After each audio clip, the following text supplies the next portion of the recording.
Hey, hi everyone. Nice to meet you again. How has it been for the last few weeks? Have you been enjoying the last clips, alright, or the recent one that we have just uploaded? I hope and sincerely hope that you have really enjoyed the past sessions.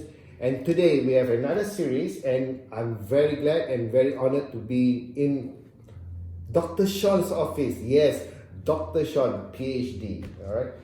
And welcome, Shawn, on this Yes podcast that we have been putting up on YouTube and RSS. Oh, thanks for having me. How you been doing? Not too bad. It's been a long time that we have met, yeah? It's been a long time. And we have seen you literally and figuratively grow.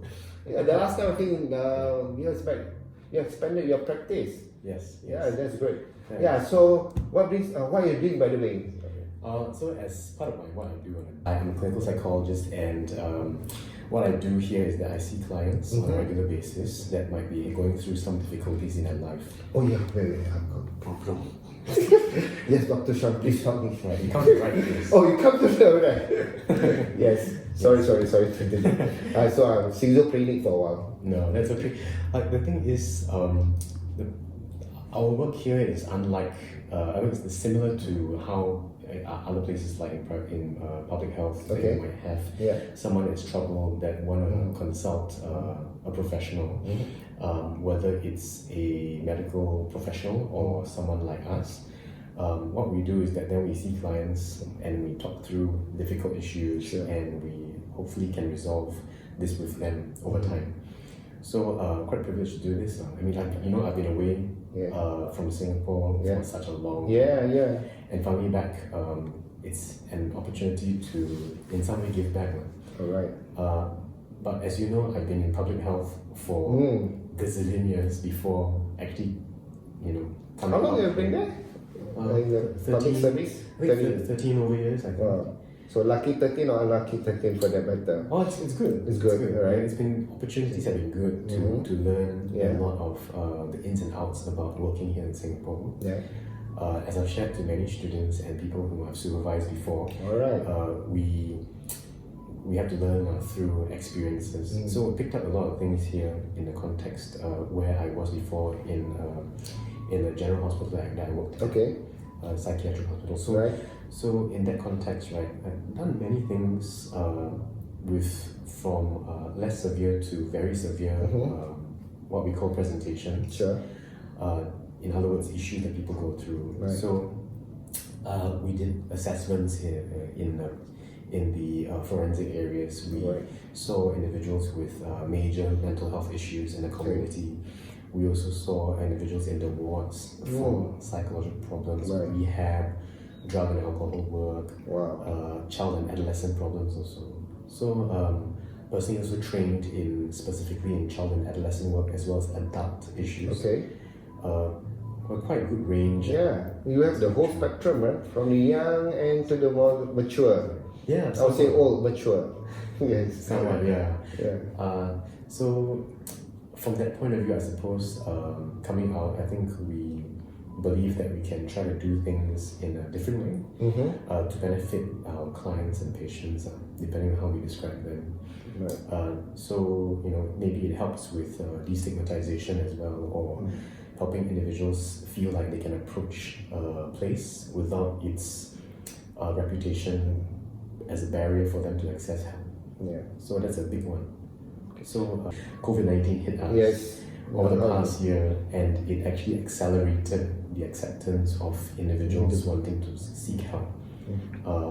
Because just like anybody else, I think suddenly you find that seeking help is legitimized somehow by everyone having the same kind of problems, working from home, and so on and so forth. So at the end of the day, we become more accessible. All right. So tell us more the challenge that you had in 2019. What do you see last year, especially? Oh, major challenges. I think over a broad spectrum, I think just in general, lifestyles have changed. What used to be, I think overused term is the new norm, right? Yes. New norm, there's abuse or new sometimes I abuse word probably. It's difficult for everybody, you know, it's difficult for our clients, it's difficult for us also. Not just as professionals doing our work, because we need to change how we work, but also in terms of individuals in our own lives. So, our sense of security would have taken a big dump. Right. And as a result, we would have felt, we did feel that a sense of apprehensiveness and lack of perhaps insecurity providing for our families as well. I think we count ourselves quite lucky because a lot of friends and perhaps family as well had to go through situations where they lost a job, loss of livelihood, loss of family members as well, because I think some people had passed away as a result, and some people had to pass away alone in the hospitals too. So those things are quite remarkable and profound losses that we had to go through. So I think last year in general was tough as an understatement. Yes. So what kind of process, when let's say I'm a patient here that comes to, I seek your help.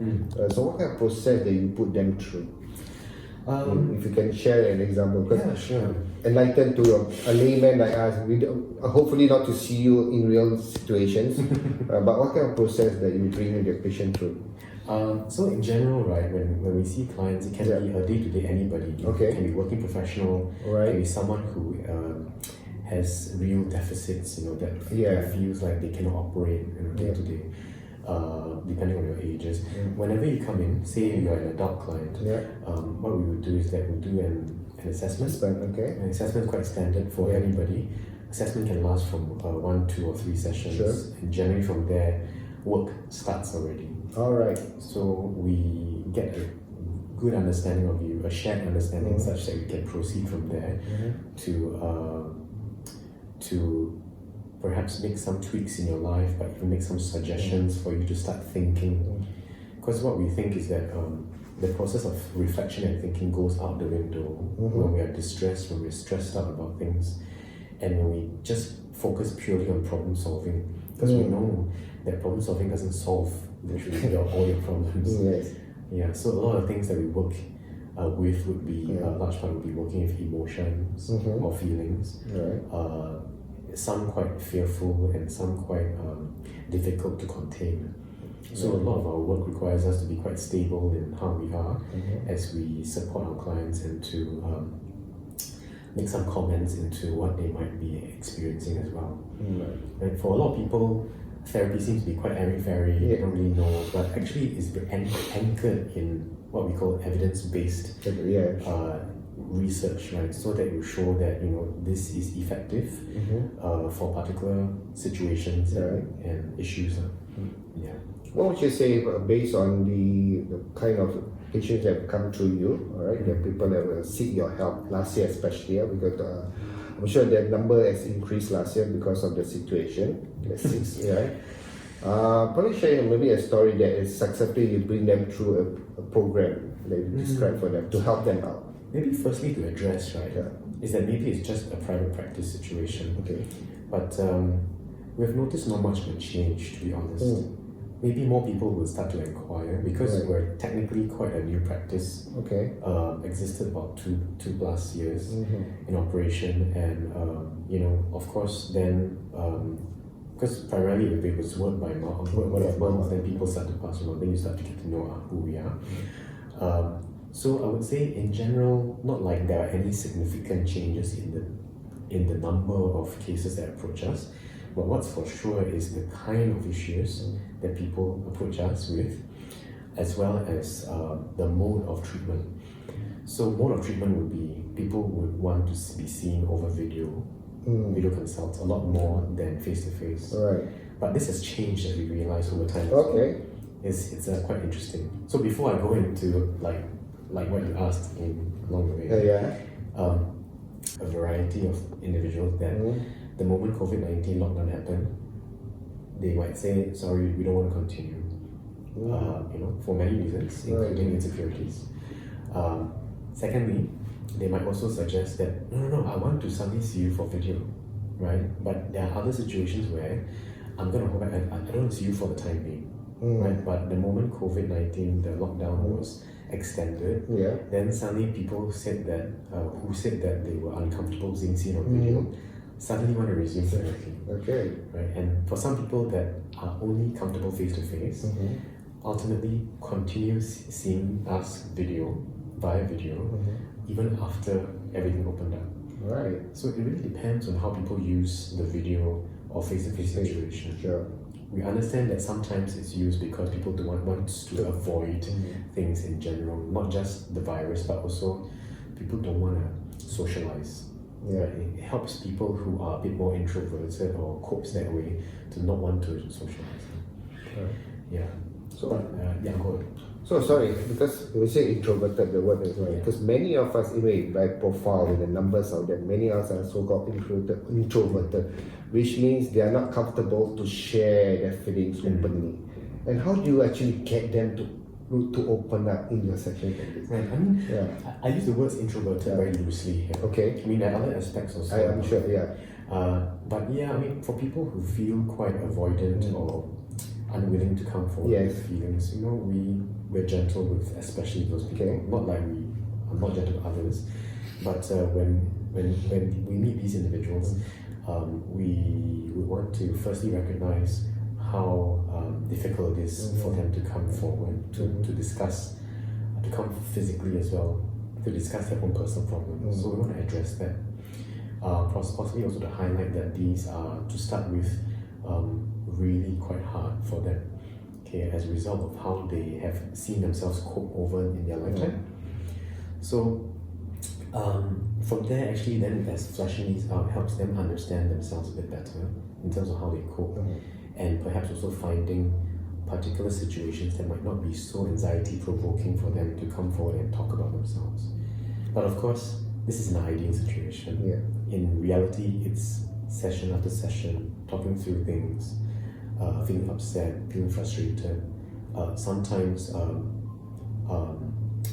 you know, the chaos happens in the room, seeing us. Potential clients can take it out on themselves, they can take it out on us. Yeah. It's all pretty normal, to be honest. Okay. So it is very normal. So we learn actually along the way in our core training, Yes. postgraduate training, to learn how to contain these things without technically getting so reactive to our clients. Right? So as a result, we're a bit more stable. This is what our clients want from us as well. Right. So in the years of experience, whether in public or in your private practice, is there any moment, I'm sure you've seen so many, is there one moment or one client that you've seen that's a very difficult client that is a very challenging client? I know this is private practice, all right? So you don't have, maybe just share the experience, kind of scenario or experience that you had. Very difficult kind. There are many, but I think Okay. up to now, I don't think it's something that we find difficult at full Okay. and that's it. So Right. every other client is different. So Sure.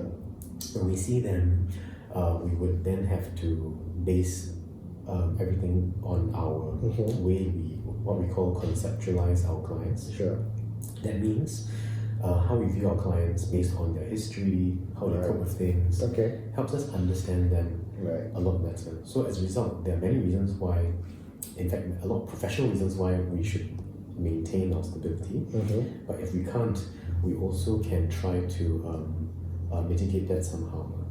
Right. So there are many tough clients. Some really quite extremely tough clients, which in our context usually does not come to see us. Oh, okay. Yeah, because by definition, if they were very opposed to therapy, they wouldn't want to seek help. Because why would I need to seek help? I'm okay. So the defenses go very high. But of course, there are a subset of individuals that have real issues, say for example, interpersonal problems, as a result of how they are like as a person. It's what we call personality concerns. Then if they were to come forward, literally when they come and be treated, we would also be sometimes in the way of these aspects also. So when they form this relationship with us over time, we might start to get a taste of how they are like as individuals. Okay. So as a result, then we will then start to work with them, point out to them about some things that might be of concern for them, which might lead on to their interpersonal problems. So in general, this will be the case. Yeah. Most likely, the familiar areas that these can cover would be individuals with personality problems, Okay. personality disorders. Okay. Yeah, Can you enlighten a bit more? Yeah, I In mean, a layman so we are all context. so we all have a personality. Yeah, sure. There's no such thing. We don't have a personality. Of course. So depending on a configuration or a put together kind of little flavors, Right. of say for example, we like to eat ice cream.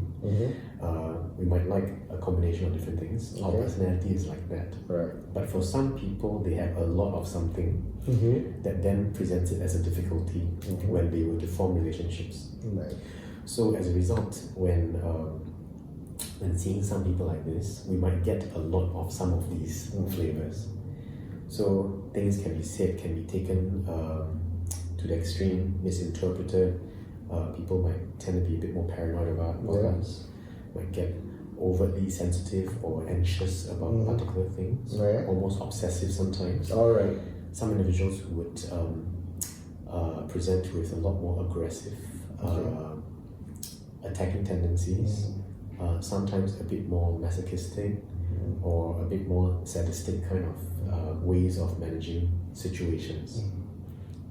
Sometimes it can be as simple as road rage, some things that we see quite, which presents as a somewhat appropriate way of, when I say appropriate, I mean like an easy way to let it all out in that context. So as a result, you might see a lot of people raging on the road, which presents like a very simple way of letting it out. What you do, you actually take it out on people that you don't know who was on the road. And so these are some daily phenomenon that we may experience, but we may not plug it down to any psychological problem. Yeah, especially when a lot of people are road raging. But yeah, I mean, there are many issues that we might encounter as a result of seeing new clients. Because once if we manage to build a sufficient and safe enough environment for clients, technically they should return. Right. And if they don't, then we need to think about how we've been working with them all the time. So that's how we learn as well, how we grow. And as part of our work, then we want to try to get some clinical supervision so that we can continue our way of learning and observing and thinking about our cases as well. It's very interesting because one of the things taboo, like for many, when you see a counselor, hey, I got problem with it. Going through a term, hey, I got problem with it. So what would you say to us and to others that seeing a counselor or psychologist, it's not really a taboo. It's something that to help us. It's like I've got headache and this is possibly the cure. You need to seek help. So how can we say to people that hey, it's okay to meet a therapist or a counselor for your emotional or psychological help? I think you said some of it already. It's okay to see her. Yeah. I think that's enough. But how to win that confidence with them? I mean, we want to try to take in consideration some things when we want to provide some advice. Some people find that that's overstretching a little bit, because then they might feel that you don't know much about me and you want to suggest to me who are you. That's one aspect. Another aspect could be that I'm not ready. I don't want to talk about it, and so sometimes just extending like a kind word just to say that I know that you're going through a tough time. You don't have to talk about it if you don't want to. Okay. Put it out as a choice for someone. So once they feel somewhat comfortable, you can even do the research for them. Oh, by the way, I found these places. If you think that's something that you might need, I leave it to you. I don't want to approach. Some people will be like, okay, I mean that's fine, but I know that you care for me, kind of situation. Leaving it as something, a couple of options for them to choose. Not like they have to choose, but I'll leave it with you. Other ways would be then to just, in fact, actually there's a lot more don'ts than to do's. But the don'ts would encompass like if you can try not to bring them to the place. Right. Because starting therapy on that kind of context tends to predict less favorable outcomes. Okay.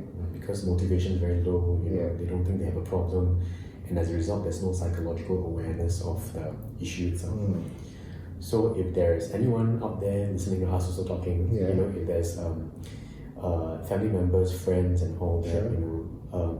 go at it gently, because you don't know exactly where this person might deal with, and some people might be very self-reliant, right? So as a result, they want to solve things for themselves and not want to admit that they need some assistance. But ultimately, some of us might also want to try to help them because they don't want to see a professional. Right? So I would say, if you're not sure, try not to say too much, but just be around for them. As long as you're within arm's reach, could be good enough for them. Yeah. See, just from hearing from you and understanding, Anamukis just enlightened me a layman, and more psychology. There is more the challenges that we are facing are the emotional, or the other one in the last 3-5 years. I mean, big thing in the media, but mental illness, a big this. How does these two come along together? Mental illness and emotional wellness. Oh, right. Because in the media, we've been highlighted every other month. All right, just to what about the fear of many that if you meet someone with mental illness, please stay away. Right. Firstly, there's something wrong with that person. Yeah, I think firstly let's define it. Okay. So mental illness comes from the disease model. Okay, so what we are quite familiar with is we go see a doctor, like some people say Kuala Lumpur, right? And as a result, if I see a doctor, they tell me what to do. Okay. I take medication, and I'm better. Right. Symptoms go down. That's technically what we've grown up to be familiar with, especially in our context. We just listen to the doctor. But the thing is with mental illness, right? Say if you are depressed or anxious, we don't just say that you are depressed and anxious full stop. I need to deal with my depression or anxiety, because it's a circular reasoning. After a while, there must be a reason why you're depressed or anxious. So we're all people, and as people, we live in social contexts with people, right? So we might need to examine aspects of our lives actually to find out what the problem was, what you're dealing with. Then they can provide some context. So is it a medical issue or a psychological issue? So I'd like to always put this forward. So mental illness tends to be aligned with the whole disease medical model, that it has a lot to do with a biological problem. So as a result, if it's a brain chemical thing, like take antidepressants for example, it should improve your mood. But oftentimes we find that it may not assist. Right? Not to say that you shouldn't take medication in those situations, depending on how severe you are. But at the same time, there are many situations where all the individual requires is to address those core things that triggered the problem in the first place. Right. So to differentiate mental illness from emotional health. So emotional health would be a totally different thing altogether. Okay. Emotional health would be what I like to see as we have a good grasp of what we are experiencing emotionally, and if we can adapt to situations with a degree of reflection, we can accept how we feel as well, and we don't reject them. Sometimes it can help us be more healthier.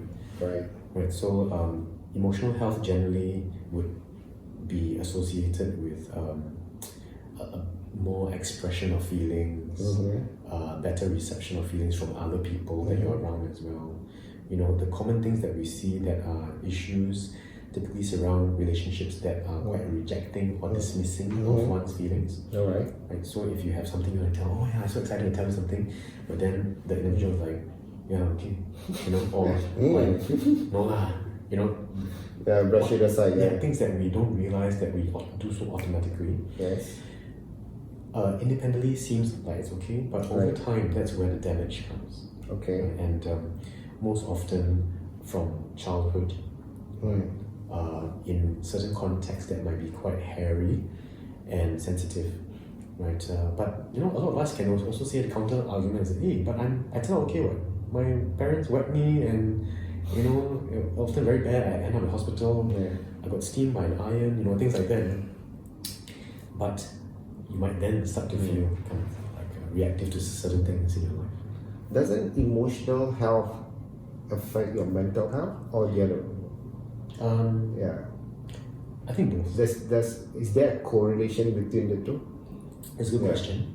Most of the times it has to do with either. Okay. I mean, if you have poor emotional health, generally we would say that your mental health would take a plunge. Right. And vice versa. Okay. Right? If you have better, I mean, if you think about mental health, it would be the general aspect of how you might interpret a situation, and not just experience a situation. So your thoughts and feelings involved with your daily behaviors around it helps you function. So if it's just emotional health, it would be specific just for your emotional feelings. Yeah. So the thoughts, the feelings, and that actually decides on your behavior. There is a thinking that that's the way. Yeah. But there are many other thinking, views. feeling, and action. Yeah, that's technically what most people understand now. Yeah. But there's actually more. Alright. What I would argue to have a lot more of an implicit, or what I would say an unconscious way of functioning. Okay. So it's things that we might not be consciously aware of, but we might still respond to without even realizing.